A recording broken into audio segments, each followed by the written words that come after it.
Nabi Muhammad merupakan seorang insan manusia yang diutuskan oleh Allah Subhanahu wa taala untuk menyampaikan mesej Islam, untuk mengajak manusia, seluruh umat manusia untuk beriman kepada Tuhan yang Maha Esa.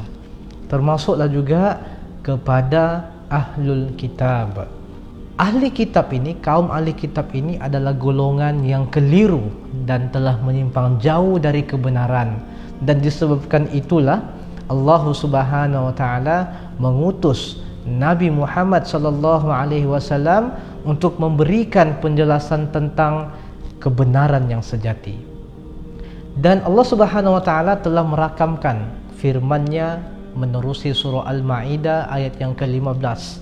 Mafhumnya, wahai ahli kitab, sesungguhnya telah datang kepada kamu Rasul kami, menjelaskan kepada kamu banyak dari isi Alkitab yang kamu sembunyikan, dan banyak pula yang dibiarkannya.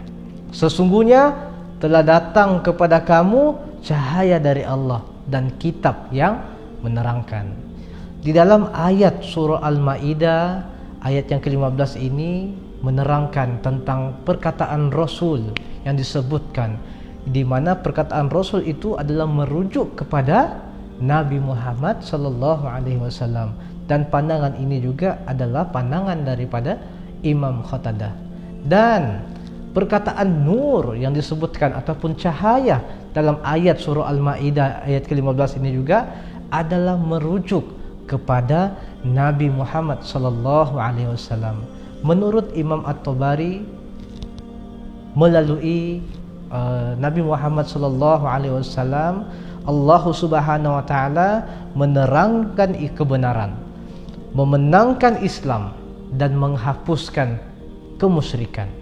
Nabi Muhammad adalah cahaya bagi mereka yang mahu mendapatkannya, dan Nabi Muhammad telah menjelaskan kebenaran al-haq, dan salah satunya memperjelaskan mengenai perkara-perkara yang disembunyikan oleh kaum Yahudi dalam kitab suci Taurat mereka.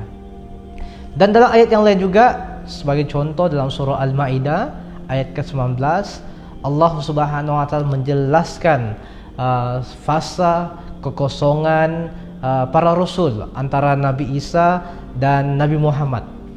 Dalam ayat ini Allah Subhanahu wa taala berfirman, mafhumnya, wahai ahli kitab, sesungguhnya telah datang kepada kamu Rasul kami, menjelaskan syariat kami kepada kamu ketika terputus pengiriman ataupun pengutusan rasul-rasul, agar kamu tidak mengatakan tidak ada datang kepada kami baik seorang pembawa berita gembira ataupun seorang pemberi peringatan. Sesungguhnya telah datang kepada kamu pembawa berita gembira dan pemberi peringatan. Allah Maha Kuasa atas segala sesuatu.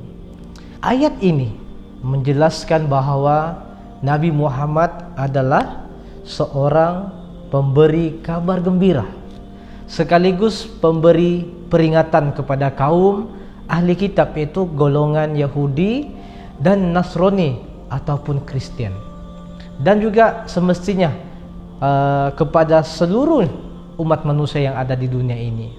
Dan saya kira inilah perkara yang perlu diperhatikan kepada sesiapapun yang ingin mengkaji mengenai fungsi kenabian Nabi Muhammad sallallahu alaihi wasallam.